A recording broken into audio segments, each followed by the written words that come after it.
Bismillah Rahman Rahim. Assalamu alaikum. Welcome to ASTC. So, in this video, we will cover the final topic of this chapter, which is non-linear travel graphs. Okay. Now, so far, all the speed time graph questions that we have seen, they all involved is straight lines, right? But if you remember that when we were completing our notes, which was the first topic of this series, in those video sorry the first one and the first one sorry the first video of distance time graph and the first video of speed time graph. Okay, so in those explanations I also showed you that the graph can sometimes be curves. Okay, so here we have one of those questions where we have a graph of a non-linear motion. Okay, so let's take a look. The speed time graph shows information about a train journey. Okay, so here we can see that from time 0 seconds to 5 seconds, you have the train moving at constant speed because we have a straight line. Okay, then from 5 seconds until about 22.5 seconds, is it, or 24 seconds, sorry, my bad. This one is, I think, 22 seconds. Okay, so from 5 seconds to 22 seconds, you can see that the train is moving at a constant speed of 4 kilometers per minute.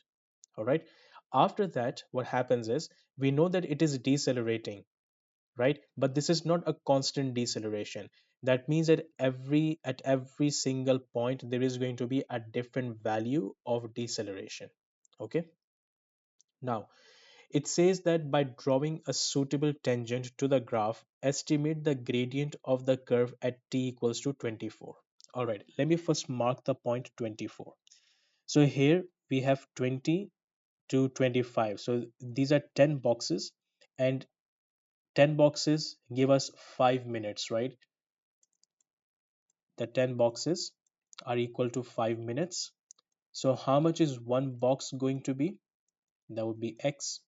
So 10x equals to 5. X is equal to 5 upon 10, which is 0.5 minutes.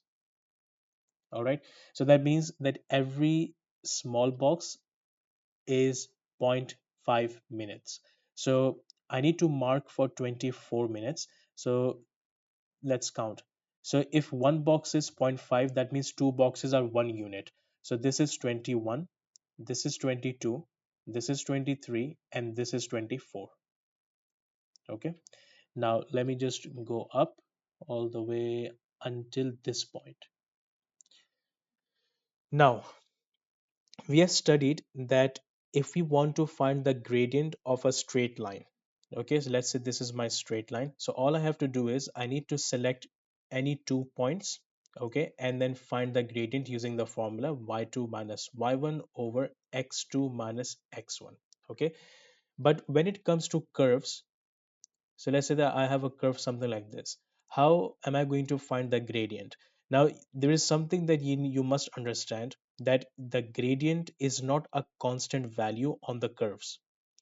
Okay, like like for example, on a straight line, what happens is you have a gradient value which is the same. So no matter which two coordinates I take on this line, okay, I would still get the same answer. But that is not the case for the curve. For the curve, every single point has a different gradient. So let's say at this point, the value of gradient is different. At this point, it's different. At this point, it's different. At this point, it's different. And at this point, is also different. So what we usually do in these type of situations is that we draw a tangent at this point. Okay. So let me show you how that's done. So let me mark 24 minutes again. So 24 minutes is over here, right?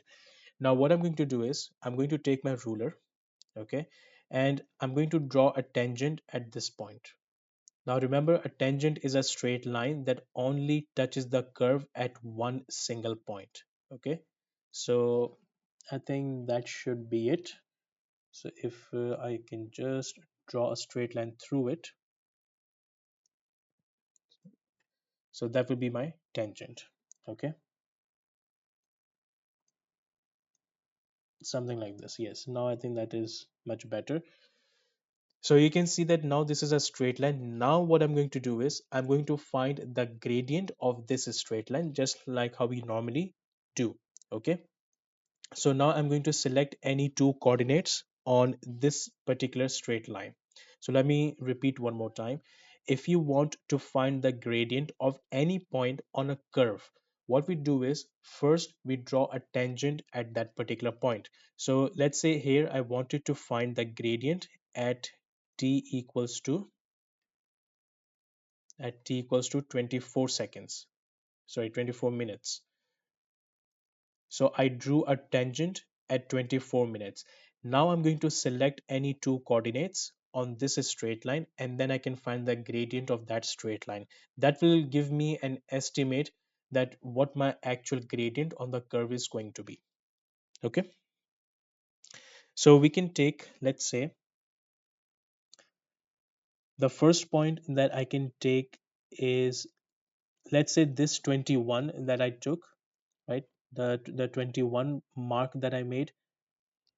What value does it give me over here? Let me check that.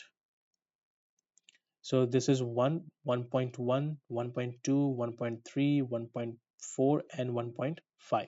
Okay, so this is 1.5. So let's say that I have 24 comma 1.5. Okay, that's my first coordinate.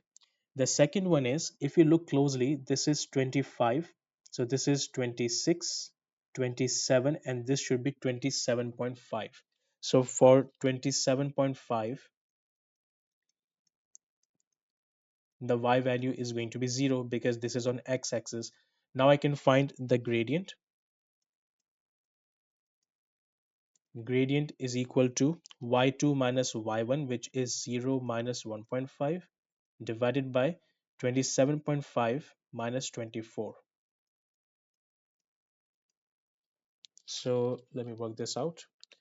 So we have minus 1.5 divided by 27.5 minus 24.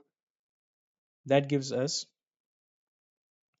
minus 0.429. Okay. Now this value, okay,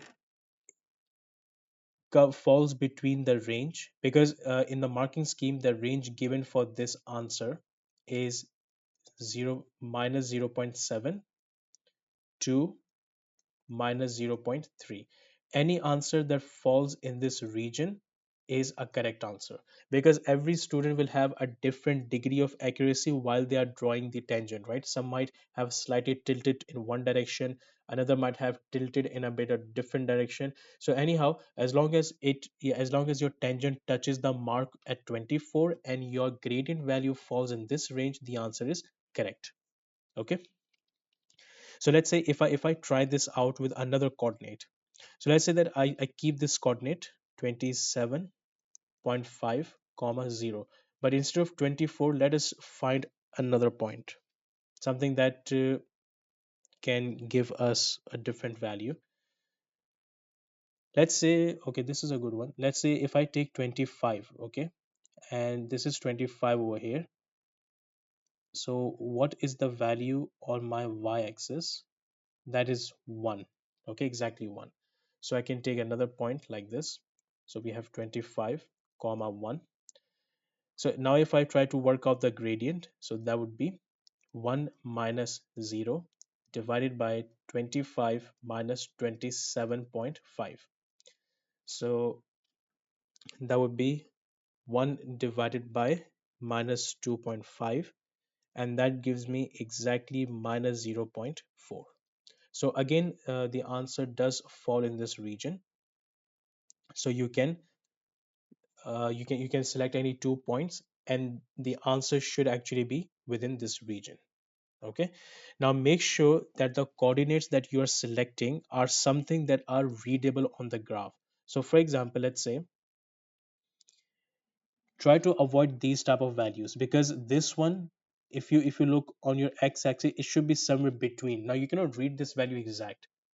You're not able to read the value exactly, so avoid these type of points. So what other points can I take over here? I can take this point, I can take this point, and I can take this point because I have both the y-axis as well as the x-axis. I can take this point, but I cannot take any of these points. So do you get you get the idea, right? What I'm trying to tell you here. So that will be the answer of our question. So the value of gradient we found was minus zero point 0.4. All right. So you can pause the video and you can write down the solution. Either you can use this one or you can use this one. That's up to you. And also you can write the range as well, because the thing is that when you will draw the tangent on your graph, you might have a slightly different value than these. Okay, but as long as they are in this range, they should be correct. All right, part B. What does this gradient represent? Okay, now the gradient that we worked out, first of all, it's negative. Okay, the negative gradient of a speed time graph tells you negative acceleration, and negative acceleration is called the deceleration. So this tells us deceleration of the train. Okay, then it says work out the distance traveled by the train when it is traveling at constant speed, and they want us to find in kilometers. Okay. So when it is traveling at constant speed, how much distance was covered?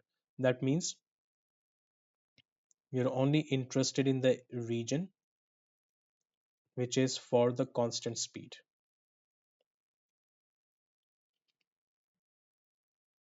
Okay, so only this part. So here we can see that this is a rectangle. So the base of the rectangle or the length of the rectangle is from 5 to 24. This one is 22. 5 to 22. So let me write that down. Distance traveled is equal to length into width. So the first one is 22 minus 5. Now, what is the width or the height of our rectangle? That goes from 0 all the way to 4.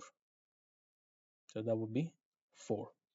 Now, one more thing that you should see carefully is that the unit consistency. What is the unit for the speed? That is kilometer per minute. Is the time in minutes? Yes. So that is not perfectly okay. I don't have to convert anything, because if let's say that speed was in kilometers per hour while the time was in minutes, then you would have had to convert the values of time from minutes to hours. But in this case, we don't really need to do that. All right. So simple calculation, multiplied by 4. Sorry, I already wrote that. It's over here. So, all right. So now we need to work this out. 22 minus 5, that is 17, and 17 into 4, that gives us 68 kilometers.